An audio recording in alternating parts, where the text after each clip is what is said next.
사무엘서 강의 26번째 시간입니다. 오늘도 주님을 사모하는 우리 모두에게 하늘의 은혜와 평강이 넘치시기를 다시 한번 주의 이름으로 간절히 축원합니다. 여러분, 지난 시간의 내용을 잠깐 복습하기를 원하는데요, 우리도 다른 나라와 같이 왕을 세워달라, 이스라엘 백성들의 요구 앞에 하나님께서는 구속사를 위한 허용적 차원에서 드디어 왕정 제도를 허락해 주셨습니다. 그리고 그렇게 세워진 첫 번째 왕이 우리가 잘 알고 있는 누구죠? 사울이라고 하는 왕이었습니다. 여러분 생각해 보세요. 400년이라고 하는 이 넘는 시간, 400년이 넘는 시간에 이 사사시대, 그 사사시대의 종말을 고하고 이제 드디어 이스라엘 역사 가운데 첫 번째 왕이 세워졌을 때 그야말로 백성들은 환호했고 백성들은 새롭게 세워지는 왕에 대해서 기대하고 있었어요. 그리고 성경에 보니까 또 그렇게 백성들의 기도했던 대로, 백성들이 환호했던 대로 시작과 출발은 더할 나위 없이 좋았습니다. 그런데 얼마 지나지 않아서 이 사울이 블레셋과의 전쟁에서 하나님 앞에 돌이킬 수 없는 큰 죄를 범하고 말았습니다. 그런 사울을 향한 하나님의 심판이 전해지는데, 사울의 나라가 길지 못할 것이다, 당신의 나라가 길지 못할 것이며 하나님께서 구하여 세운, 하나님께서 구하여 택한 새로운 왕이 이스라엘 가운데 일어날 것이다, 이렇게 말씀을 했던 거예요. 여러분, 이 말씀을 들었던 사울의 입장에서는 큰 충격이 아닐 수 없었습니다. 이런 무서운 하나님의 심판 앞에 사울은 성경에 보니까 영적으로 얼마나 큰 충격이었는지, 그래서 사울은 자신의 신앙을 종교화하고 형식화했을 뿐만 아니라 자신이 갖고 있었던 이 잘못된 신앙을 다른 사람에게까지 강요하고, 그래서 극단적인 말, 극단적인 행동으로 계속해서 옮겨가고 있는 결과를 낳고 말았던 거예요. 그것이 우리가 읽었던, 우리가 지난주까지 살펴보았던 14장까지의 사울의 모습인데, 그런데 여러분 뜻밖에도 14장 맨 마지막에 보면 사울의 모습을 이렇게 기록하고 있더라고요. 자, 47절 48절인데요 한번 띄워주실래요? 자, 사울이 이스라엘 왕위에 오른 후에 사방에 있는 모든 대적, 곧 모압과 암몬 자손과 에돔과 소바의 왕들과 블레셋 사람들을 쳤는데, 그 다음 향하는 곳마다 어떻게 해요? 이겼고. 자, 48절이요 같이 한번 읽어볼게요. 시작.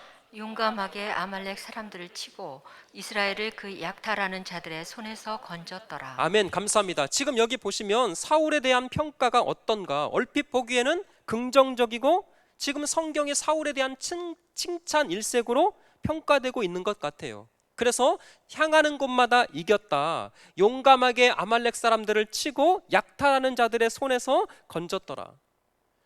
아니, 14장 말미에 보면 사울에 대해서 칭찬하는 것 같고 긍정적인 평가를 하고 있는데, 그러나 사랑하는 성도 여러분, 우리가 성경을 가만히 자세히 살펴보면 무언가 함정이 있는 것 같아요. 무슨 말이냐면 사울에 대해서 평가하고 있습니다. 그런데 사울에 대한 영적인 평가, 이 사울 왕에 대한 신앙적인 평가가 쏙 빠져 있다라는 거예요. 전쟁에서는 이겼을지 몰라요. 전쟁에서는 가는 곳마다 승리하고 다 이겼을지 몰라요. 그러나 그것이 하나님 앞에 어떻게 영광으로, 그 전쟁을 통하여서 하나님 앞에 얼만큼 감사했고 그 전쟁을 통하여서 하나님 앞에 얼마나 예배했는가, 하나님 앞에 이 모든 전쟁의 결과를 영광으로 드러냈는가, 여러분 성경에 그것이 쏙 빠져 있다라는 거예요. 성경에 있는 것 중요합니다. 때로는 그러나 문맥 속에서 없는 것도 우리가 중요하게 살필 수 있어야 하는데, 사울이 가는 곳마다 이겼어요. 가는 싸움마다 승리했습니다. 그런데 진짜 중요한 것은 뭐냐면 그 싸움이 전혀 하나님과 상관없는, 하나님 앞에 영광이 되었던 그런 전쟁의 결과가 아니었다라는 거예요. 그래서 여러분 14장 맨 마지막에서 이 사울에 대한 평가를 성경은 이렇게 말하고 있습니다. 52절 한번 볼까요? 52절, 사울이 사는 날 동안에 블레셋 사람과 큰 싸움이 있었으므로 사울이 힘센 사람이나 용감한 사람들을 보면 그들을 어떻게 했대요? 불러 모았더라. 여러분 다시 말씀드립니다. 사울은 지금 그 인생을 살아가는 동안 사울이 하나님의 은혜로 왕으로서 살아갈 수 있었어요. 그럼에도 불구하고 사울은 지금 영적인 일에는 전혀 관심이 없었던 거예요. 사울의 관심은 오직 육적인 일, 외적인 환경, 외적인 힘, 외적인 세력과 숫자가 얼만큼 되느냐, 사울의 관심은 온통 여기에만 지금 쏠려 있다라는 거예요. 그래서 얼마만큼 승리했느냐, 얼마나 땅을 넓혔는가, 얼마나 많은 사람들이 나를 알아주고 나에게 환호하고 있는가, 내 주위의 수많은 사람들이 나를 얼만큼 인정해 주고 있는가. 사울의 관심은 온통 여기에만 쏠려 있었던 거예요. 그래서 그 외적인 능력과 평가를 얻기 위해서 지금 사울은 자신이 갖고 있는 그 신앙마저 종교화하고 형식화했을 뿐만 아니라 더 놀라운 것은 뭐냐면 자신의 그 외적인 만족과 욕심을 위해서 하나님마저 이용하고 있었다라는 거예요. 그게 14장까지의 사울의 모습인데, 그리고 이제 오늘 읽었던 15장은 그런 사울의 왕국이 점점 몰락해가는 모습을 그리고 있습니다. 특별히 아말렉과의 전쟁을 다루고 있는데 가장 중요한 어떤 내용일 것 같아요. 근데 그 시작에서 하나님께서 사울에게 이렇게 말씀을 하고 있습니다. 1절 한번 볼까요? 자, 같이 한번 읽어주세요. 시작. 사무엘이 사울에게 이르되 여호와께서 나를 보내어 왕에게 기름을 부어 그의 백성 이스라엘 위에 왕으로 삼으셨은즉 이제 왕은 여호와의 말씀을 들으소서. 아멘. 여러분 밑줄을 꼭 쳐놓으셔야 될 것은 이제 왕은 여호와의 말씀을 들으소서. 이게 가장 중요한 포인트고 사무엘상 15장에서 우리가 놓치지 말아야 할 중요한 포인트 메시지예요. 자, 1절 한번 다시 띄워주실래요? 어떻게 표현하고 있냐면 왕으로 삼으셨은즉 왕은 이제 왕은 여호와의 말씀을 들으소서. 여러분 무슨 말입니까? 중요합니다. 이스라엘 왕도 결국 하나님께서 택하셨어요. 이스라엘 왕을 세우신 분도 하나님이십니다. 그리고 하나님께서 맡기신 사명을 감당하는 존재가 이스라엘의 왕이었던 거예요. 그래서 왕은 여호와의 말씀을 뭐하소서? 들으소서. 여러분 이것을 이렇게 적용할 수 있을 것 같아요. 나를 목사의 직분으로 삼으셨은즉 여호와의 말씀을 들으소서. 나를 장로로, 나를 권사로 세우셨은즉 장로로서 권사로서 우리는 누구의 말씀을? 여호와의 말씀, 하나님의 말씀을 들어야 하는 거예요. 여러분 조금 더 우리가 범위를 좀 확대를 해볼까요? 나를 교사로 세워주시고 나를 공무원으로 세워주시고 나를 어떤 직장의 어떤 부분으로 세우셨을진즉 그 나를 그곳에 세우신 분은 하나님이실진즉 나는 이제 누구의 말씀? 여호와의 말씀을 들으소서. 이것이 하나님께서 사울에게 가장 중요하게, 그리고 어쩌면 가장 중요한 결정적인 순간에 사울 왕에게 던지고 있는 하나님의 메시지였어요. 너를 왕으로 세운 것, 너를 지금 왕후의 이치로 올려준 것, 네가 지금 잘 나가고 승승장구하고 있는 것, 그 모든 배후에는 하나님께서 너를 그곳에 세우셨은즉 이제 여호와의 말씀을 들으소서. 나는 여호와의 목소리를 들을 준비가 되어 있는가?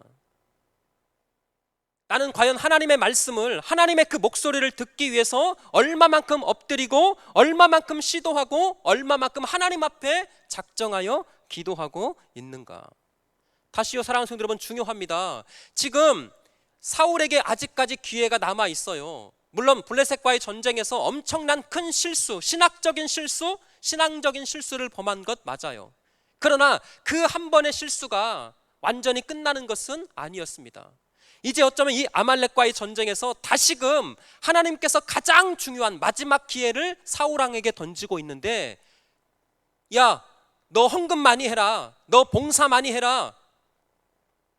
하나님께서 지금 사울에게 요구하는 것 그거 아니었어요. 딱 한 가지를 요구하고 계시는데 그것은 뭐냐면 여호와의 말씀을 들으소서.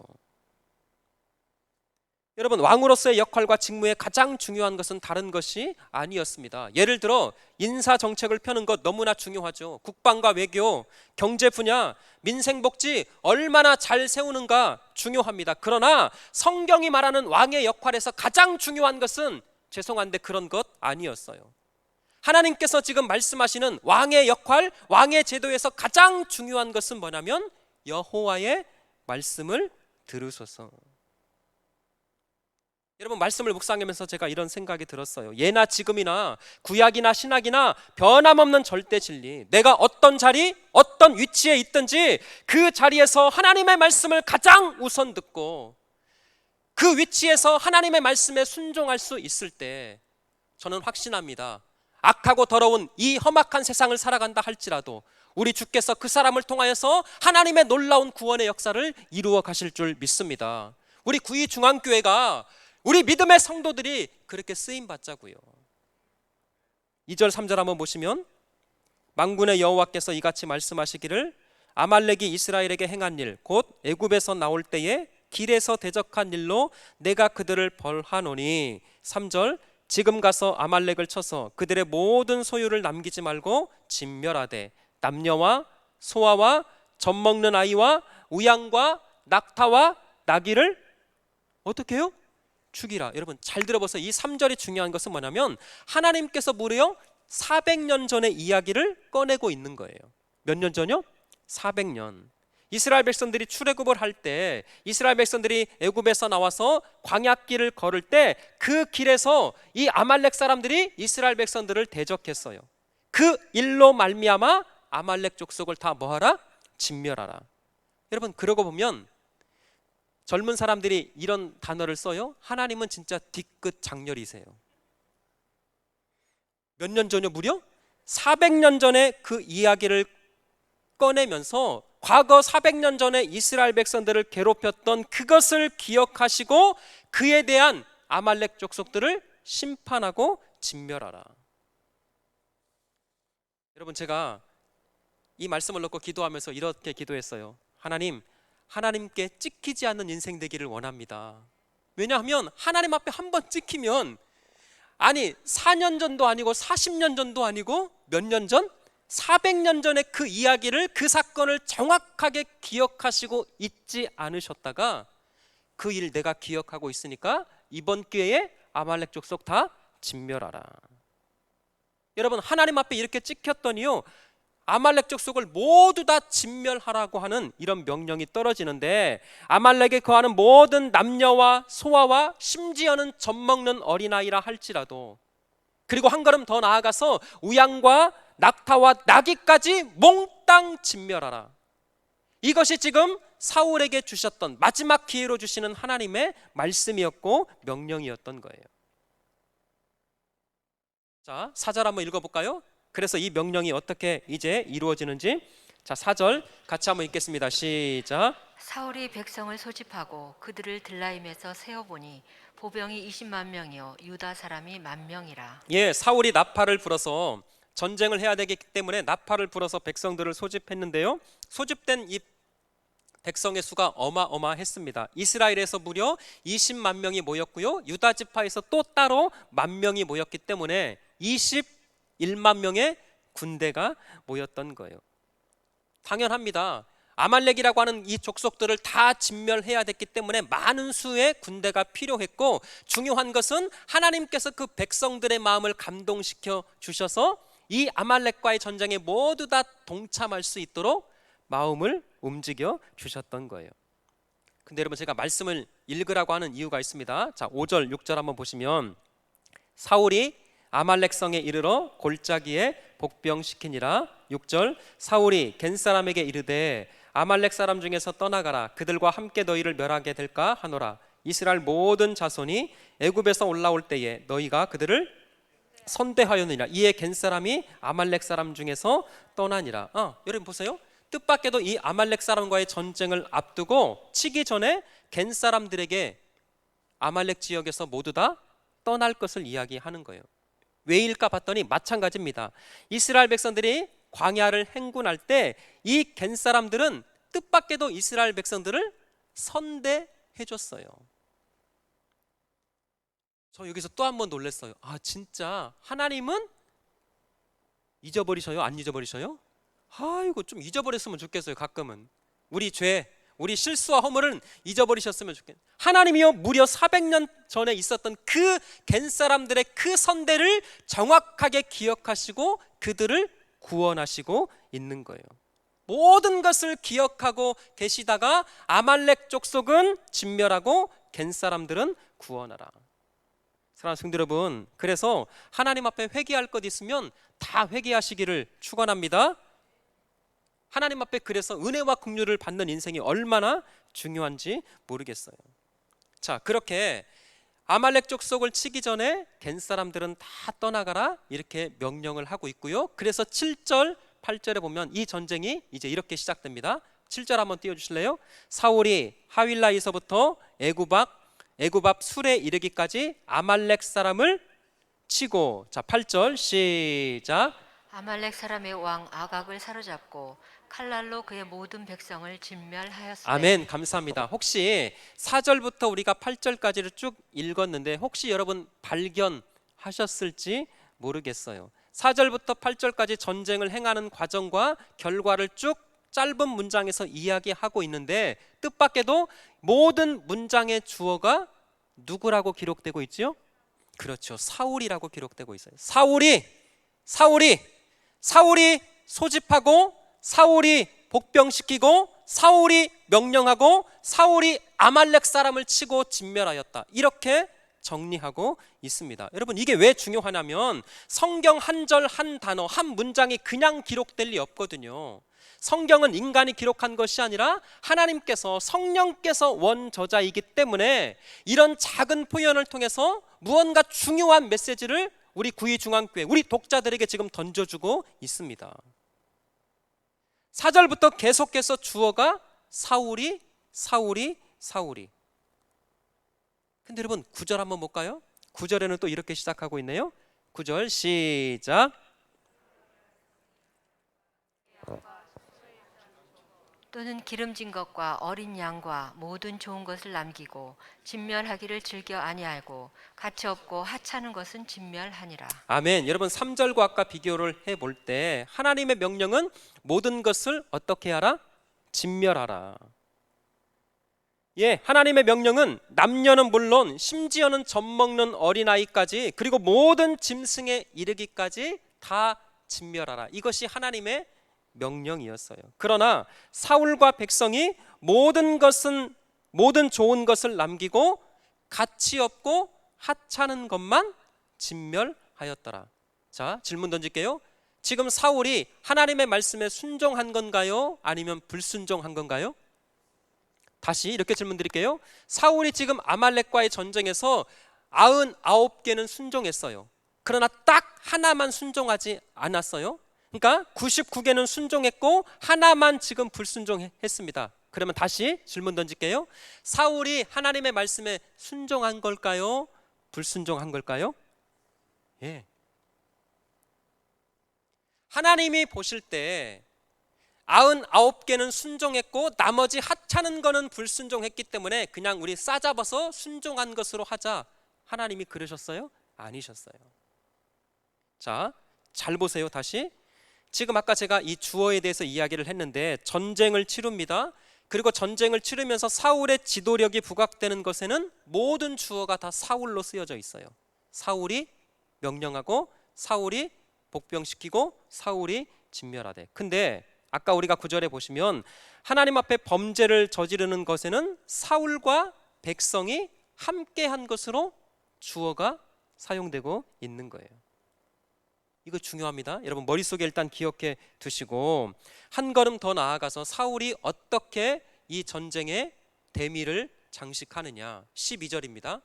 12절. 자, 길지만 한번 읽어볼게요. 시작. 사무엘이 사울을 만나려고 아침에 일찍이 일어났더니 어떤 사람이 사무엘에게 말하여 이르되 사울이 갈멜에 이르러 자기를 위하여 기념비를 세우고 발길을 돌려 길갈로 내려갔다 하는지라. 아멘. 여기 보세요. 자기를 위하여 무엇을 세웠다고요? 기념비를 세우고. 사울은 분명 하나님의 말씀에 온전하게 순종하지 않는 전쟁을 끝냈습니다. 그럼에도 불구하고 사울은 자기를 위하여 기념비를 세우고 말았어요.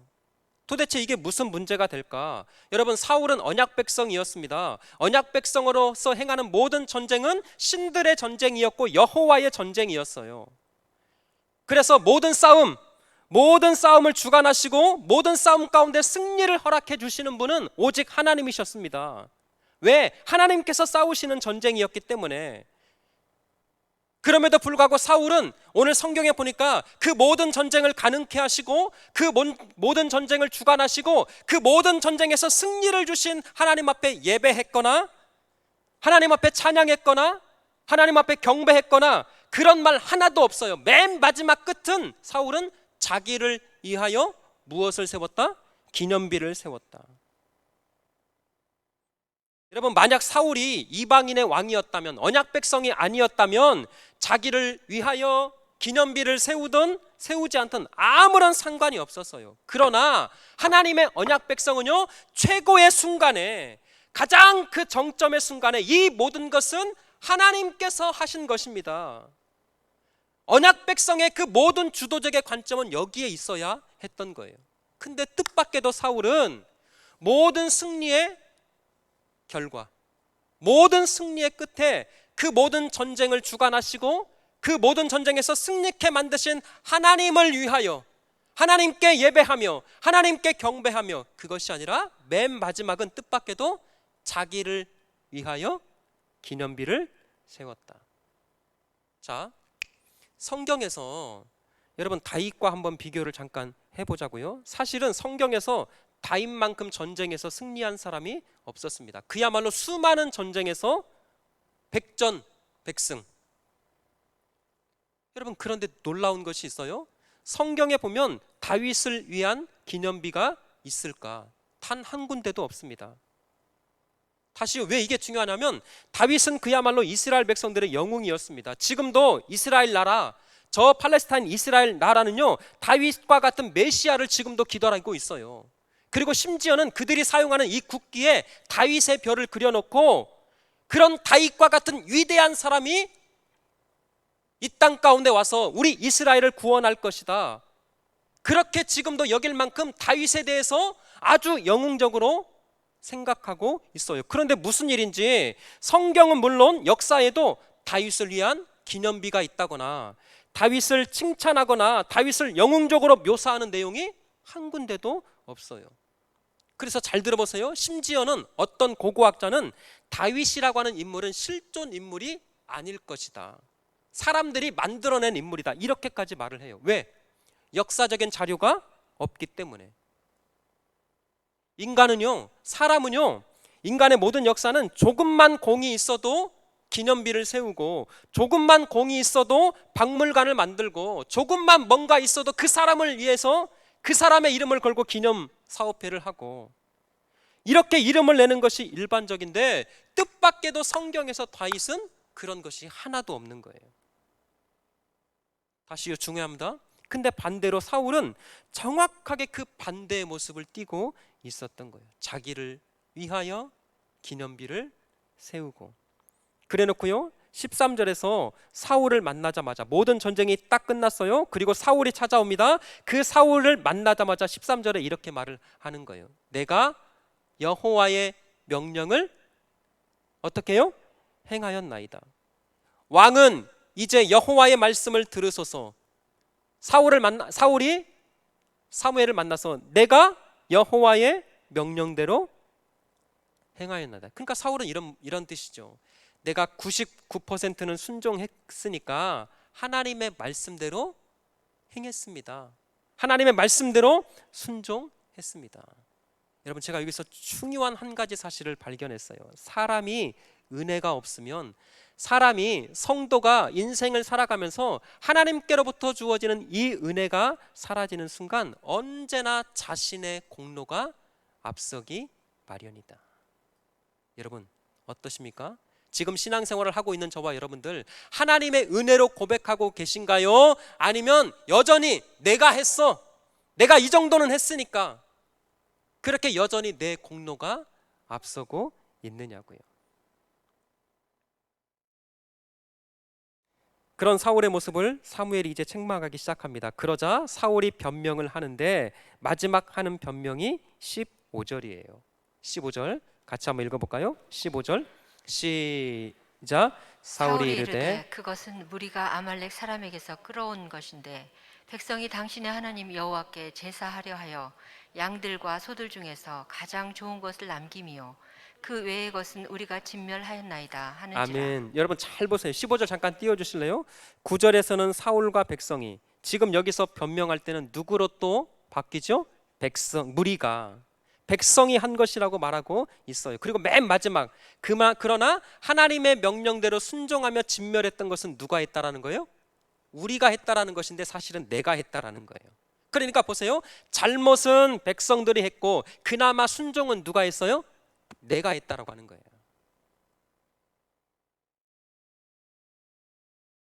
사무엘이 묻습니다. 14절에 지금 들려오는 양의 소리, 소의 소리는 무엇입니까?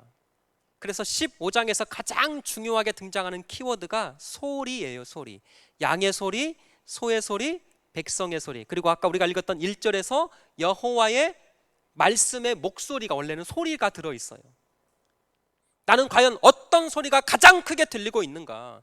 세상의 그 물질에 양의 소리, 소의 소리가 내 인생 가운데 가장 크게 들리고 있는가?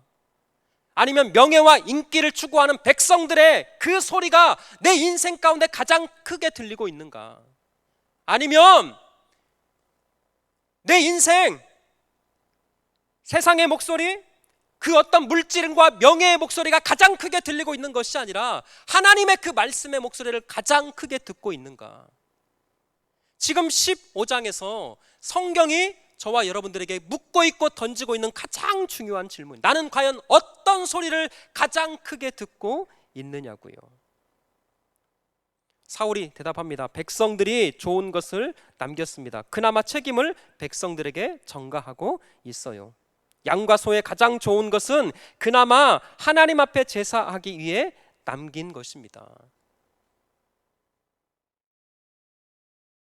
이제 다 왔어요. 마지막 이에 대한 하나님의 반응이 23절인데 23절에서 사울에게 이런 돌이킬 수 없는 하나님의 마지막 심판이 벌어지고 만 거예요. 23절, 이는 거역하는 것은 점치는 죄와 같고 완고한 것은 사신 우상에게 절하는 죄와 같음이라. 그 다음 시작. 왕이 여호와의 말씀을 버렸으므로 여호와께서도 왕을 버려 왕이 되지 못하게 하셨나이다 하니. 아멘. 여러분, 너무 중요한 말인 거예요. 사무엘이 하나님의 말씀을 대언합니다. 당신이 여호와의 말씀을 버렸으므로. 다시요? 뭘 버렸다고요? 여호와의 말씀을 버렸으므로 여호와께서도 왕을 버리셨어요. 다시요, 이거 굉장히 중요해요. 사울이 버렸던 것 다른 것이 아니었어요. 하나님 앞에 왜 마지막 이 엄청난 심판을 받고 있느냐? 사울이 버렸던 것은 뜻밖에도 하나님의 말씀을 버렸어요. 하나님의 말씀을 버렸으므로 여호와께서도 왕을 버리셨다. 여러분, 혹시 이런 말 들어보신 적 있으실 거예요? 돈을 잃으면 조금 잃는 것이지만 명예를 잃으면 많이 잃는다. 그러나 건강을 잃으면 다 잃는 것이다. 제가 이거를 패러디를 한번 해봤어요.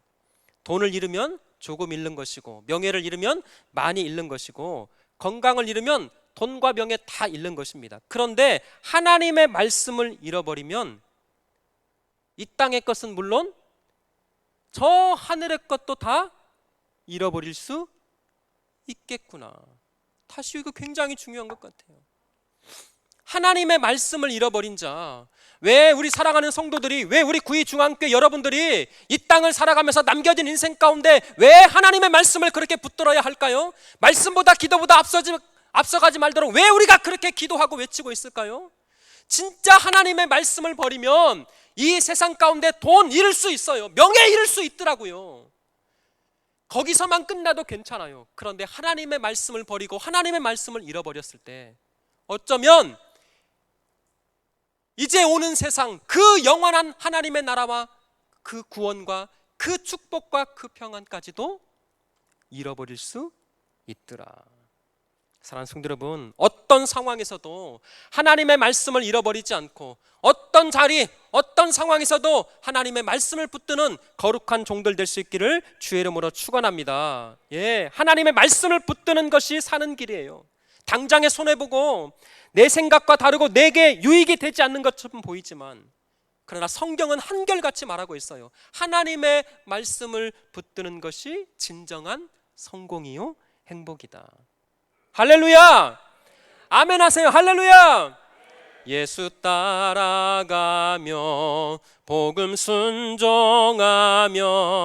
우리 행할 길 환하겠네. 주를 의지하고 순종하는 자를 주가 늘 함께 하시리라. 의지하고 순종하는 길은 예수 안에 즐겁고 복된 길이로다. 할렐루야. 정말 믿으십니까? 말씀 붙들고 그리스도 예수 안에서 하나님의 말씀을 그렇게 따라가는 자가 결국은 우리 남은 모든 인생 가운데 인생길에서 하나님의 복 주시고 하나님의 함께 하시고 하나님의 반드시 형통케 하시는 은혜가 임하게 될 줄 믿습니다. 여러분, 마지막으로 이사야서 40장에 보면 이런 말씀이 있어요. 6절, 7절, 8절에 말하는 자의 소리여 이르되 외치라. 대답하되 내가 무엇이라 외치리이까? 이르되 모든 육체는 풀이요 그의 모든 아름다움은 들의 꽃과 같으니 풀은 마르고 꽃이 시듬은 여호와의 기운이 그 위에 불미라. 이 백성은 실로 풀이로다. 마지막 8절이요. 시작. 풀은 마르고 꽃은 시드나 우리 하나님의 말씀은 영원히 서리라 하라. 할렐루야. 여러분 믿으십니까? 풀은 마르고 꽃은 시드나 이 세상의 모든 영광 다 필요 없어요. 그러나 하나님의 말씀은 영원히 바로 서는 줄 믿습니다. 이스라엘 백성들이요 불순종으로 말미암아 저 바벨론 포로로 끌려가 있어요. 여러분, 바벨론 포로로 끌려가서 절망 가운데 살고 있는 그 이스라엘 백성들 무슨 소망이 있었겠어요? 그런데 그때 하나님께서 이사야 선지자에게 말씀을 주시는 거예요. 너희가 다시 돌아갈 것이다. 너희가 반드시 해방될 것이다. 너희가 반드시 구원받을 것이다. 이것이 이스라엘 백성들에게 주시는 하나님의 말씀이었어요. 그러면서 맨 마지막 풀은 마르고 꽃은 시드나 여호와의 말씀은 영원히 서리라. 아멘. 사랑하는 성도 여러분, 우리 끝까지 세상에 쉬 없이 아침 안개와 이슬같이 사라질 그 세상의 그 어떤 것에 목숨 거는 인생 되지 않고 오직 하나님의 말씀 붙들고 우리 끝까지 예수 잘 믿는 하나님의 백성들 되시기를 주의 이름으로 간절히 축원합니다.